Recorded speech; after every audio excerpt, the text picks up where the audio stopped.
Attention, cette vidéo contient tous les spoils du monde sur Game of Thrones, la série et les romans. Vous êtes prévenus? Alors, la saison 7 de Game of Thrones est terminée. Et une question est sur toutes les lèvres. Qui est le véritable déclencheur de la révolution de Robert Baratheon? La question est un peu bête, vu que la réponse est dans le titre de la vidéo. C'est Robert Baratheon. Cette réponse est logique, mais largement fausse. Alors certes, Robert est devenu roi à la fin de la guerre, mais ce n'est pas lui qui l'a déclenché. L'homme qui le premier se déclara rebelle est Jon Arryn. C'est Eddard qui l'explique lors du chapitre 3 du tome 1. Élevé dans sa jeunesse, aux Airiers, Ned avait, tout comme son copupille, Robert Baratheon, trouvé en Lord Arryn un second père, d'autant plus affectueux que celui-ci n'avait pas d'enfant. Aussi, lorsque le roi Aerys II Targaryen s'était, dans sa démence, avisé d'exiger leurs 2 têtes, le sire des Airiers avait-il, plutôt que de ne jamais obtempérer en se déshonorant, choisi la révolte et brandit ses bannières, lune et faucon. Ah, c'est donc le Lord Arryn qui le premier a déclenché la révolte. Eh bien oui, mais non. Oui, parce que c'est bien lui qui convoqua le banc en premier, rapidement suivi de ses 2 pupilles. Mais non, également, car il ne l'a pas fait sans raison. La convocation de l'armée du Val fait suite à 2 événements.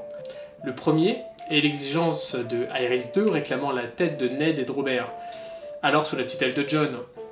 La seconde est l'exécution de Egbert Aeryn par le roi fou, juste avant celle du père et du frère de Ned. Egbert étant l'héritier de Jon Arryn. C'est donc le roi fou qui est responsable de tout. Oui, mais pas vraiment en fait. Car n'est pas si fou que ça le roi, et la mort des Stark n'est pas si gratuite que cela. Revenons un peu plus tôt, à Port-Réal où une tornade nommée Brandon Stark débarque. En entrant dans le Dorge Rouge, Brandon crie à Rhaegar « Viens mourir !» Sauf que Rhaegar n'est pas là, et l'aîné des Stark est arrêté par le roi, et accusé de comploter le meurtre du prince. « Viens mourir !» Sans déconner quoi. De là, Papa Stark débarque et réclame un duel judiciaire. Et là, le roi fou fait un truc un peu fou quoi. Alors, c'est Brandon Stark qui est responsable. C'est lui qui a commis un crime de lèse-majesté. Eh bien oui, mais non quand même. Car si Brandon est arrivé en gueulant « Viens mourir !» « Viens mourir !» C'est parce que le prince avait kidnappé Lyanna Stark. Ce Stark est un bourrin, et le peu que l'on sait de lui ne me le rend pas particulièrement sympathique, mais il y avait là matière à querelle. C'est donc Rhaegar. Ah bah, vous avez un peu compris le truc, hein. Ou alors vous avez vu la saison 7. Rhaegar n'a pas enlevé Lyanna. Les deux ont fui pour vivre leur amour, sans doute né pendant le tournoi de Harrenhal, car c'est là que le prince Rhaegar couronna la jeune femme, reine d'amour et de beauté. Mais l'amour ne peut être responsable d'une guerre. Alors pourquoi et comment Rhaegar et Lyanna sont tombés amoureux? Là, il va falloir spéculer à mort et parler d'une histoire s'étant déroulée lors du tournoi de Harrenhal. Cette histoire est celle du chevalier d'Oberrigger. Mais Maëra raconte bien mieux que moi. Alors citons-la. Il était une fois un garçon curieux qui vivait dans le Neck. Tout menu qu'il était, à l'instar de tous les paludiers, il se montrait brave et aussi vigoureux qu'éveillé. Il passa son enfance à chasser, pêcher, grimper aux arbres et apprit tous les sortilèges de notre nation. Le garçon avait beau connaître les sortilèges des palus, il brûlait d'en savoir davantage. Notre nation ne s'éloigne pas trop de chez elle, vous savez. Comme nous sommes de petite taille et que nos usages paraissent bizarres à certains, les gens plus grands ne nous traitent pas toujours gentiment. Mais ce garçon-là était plus hardi que la plupart des siens et un beau jour, l'âge venu de sa virilité, il décida de quitter les palus pour aller visiter l'île aux Faces. Enfila-t-il une chemise tapissée comme la mienne d'écailles de bronze et s'arma d'un bouclier de cuir et d'un trident semblable au mien, descendit-il la Verfurque à bord que d'un canoë de peau. Il passa sous les jumeaux de nuit pour éviter que les frayes ne l'attaquent et, parvenu au trident, mit pied à terre, chargea le canoë sur sa tête et se mit à marcher. Il lui fallut bien des jours, mais finalement, il atteignit l'œil Dieu, largua le canoë dans le lac et rama jusqu'à l'île aux Faces. Tout cet hiver-là, le paludier séjourna dans l'île, mais lorsque le parrain t'en survient, il entendit l'appel du vaste monde et sut qu'avait sonné l'heure de repartir. Son canoë de peau se trouvait juste où il l'avait laissé, alors il fit ses adieux et pagaya vers la rive opposée. À force de pagayer, il finit par discerner sur l'horizon les tours d'un château, planté sur les bords du lac. Ah, plus il s'en approchait, plus haut s'élevaient les tours, si bien qu'il comprit qu'il devait se trouver devant le plus gigantesque château du monde. Sous ses murs se brillaient des tentes multicolores, des bannières éclatantes qui claquaient au vent, et des chevaliers revêtus de plaques et de mailles qui montaient des chevaux caparaçonnés. L'air embaumait les viandes rôties, des rires fusaient, des appels de trompe. Un grand tournoi allait débuter, que des champions étaient accourus disputer des 4 coins du royaume.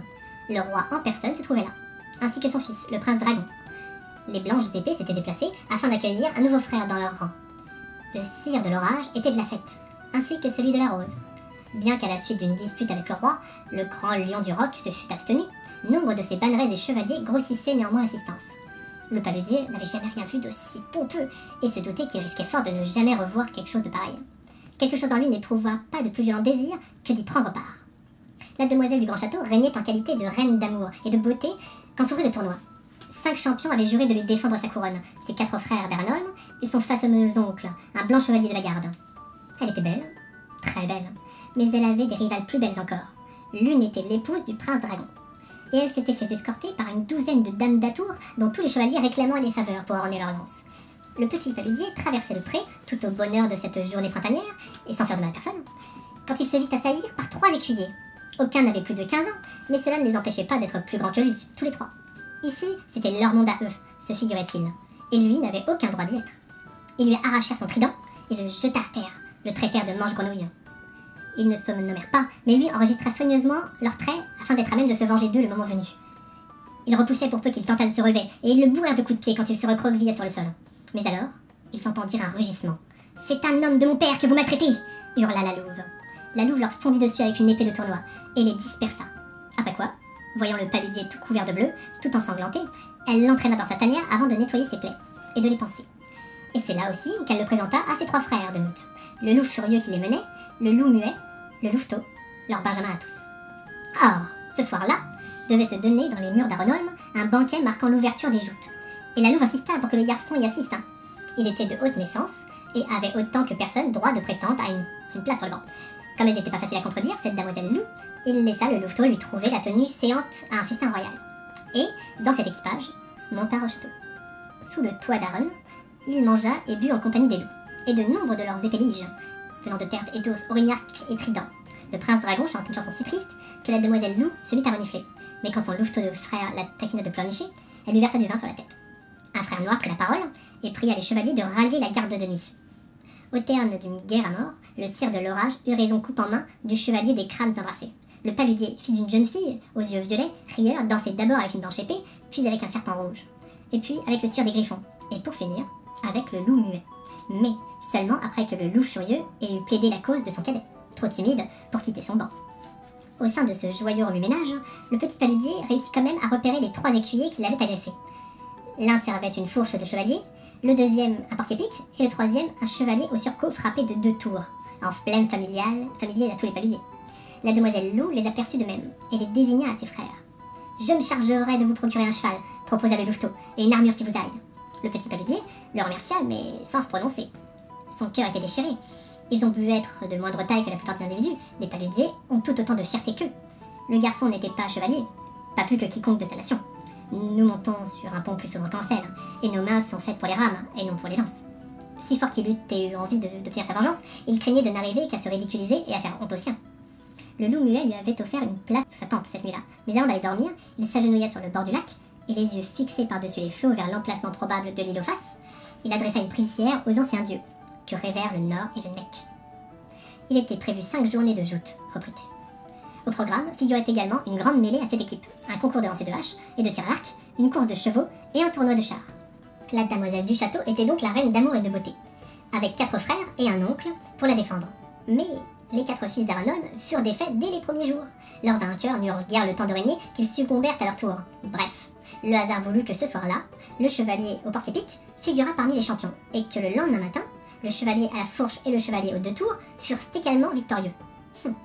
Mais l'après-midi de ce 2e jour approchait de sa fin, tandis que les ombres devenaient longues, quand se présenta en lice un mystérieux chevalier. Toujours est-il que le mystérieux chevalier n'était pas d'une stature bien imposante, et qu'il flottait dans une armure de briques et d'ébrocs. Quant à l'emblème de son bouclier, c'était un arbre-cœur des anciens dieux, un baral blanc, dans lequel riait une face rouge. Toujours est-il qu'après avoir incliné sa lance devant le roi, le mystérieux chevalier galopa jusqu'au bout des lices, où se dressait le pavillon des 5 champions. Les 3 qu'il défia, vous les connaissez. Le chevalier au porc-épic, le chevalier à la fourche et le chevalier aux tours jumelles. Quel qu'il fût, les anciens dieux donnèrent vigueur à son bras. Le chevalier au porc-épic mordit le premier la poussière, puis le chevalier à la fourche, et enfin le chevalier aux 2 tours. Aucun n'était fort aimé, si bien que le petit peuple ovationna fort le chevalier d'Aubry-Rieur, ainsi qu'on ne tarda guère à le nommer le nouveau champion. Quand ses adversaires abattus s'enquirent de la rançon qu'il exigeait pour leur armure et leur cheval, le chevalier d'Aubry-Rieur répondit d'une voix tonnante, de sous son aume, « Apprenez l'honneur à votre écuyer, cette rançon me suffira. » Dès qu'ils eurent sévèrement châtié leurs écuyers, chacun des vaincus se virent en effet rendre armes, armure et cheval. Et voilà comment fut exaucé par les hommes verts ou les anciens dieux, ou les enfants de la forêt, qui sait, la prière du petit paludier. Après cette présentation, la question suivante est « Mais qui est le chevalier mystérieux ?» C'est là que l'on théorise. Après la disparition du cerf, Aerys envoie son fils, Rhaegar, pour le rechercher, et le prince ne revient qu'avec le bouclier de l'individu retrouvé dans un arbre. Je ne vais pas tergiverser d'air plombe, le chevalier mystérieux est Lyanna. Certes, il y a d'autres candidats, mais Osef. Et c'est là que l'on revient à la première question. Pourquoi et comment Rhaegar et Lyanna sont tombés amoureux?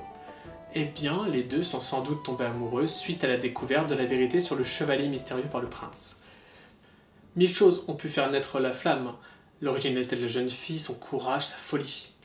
Et donc, c'est le paludier que vengea Lyanna qui déclencha la suite d'événements qui provoqua tout.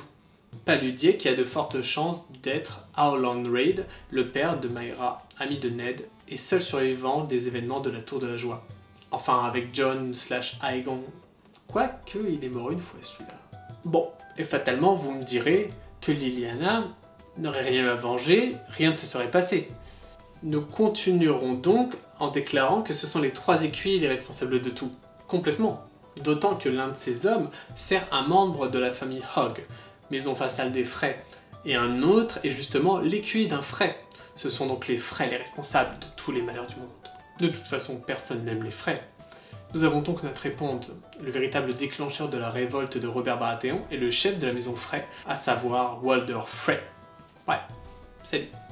Ça sera ma conclusion, mais elle ne prête pas à débat. Bon, évidemment je plaisante, hein. Débattez dans les commentaires, likez si vous le voulez, et partagez cette vidéo écrite à l'arrache entre 3h et 4h30 du matin un samedi soir. Merci d'avoir suivi mon délire, et je vous dis salut. Salut!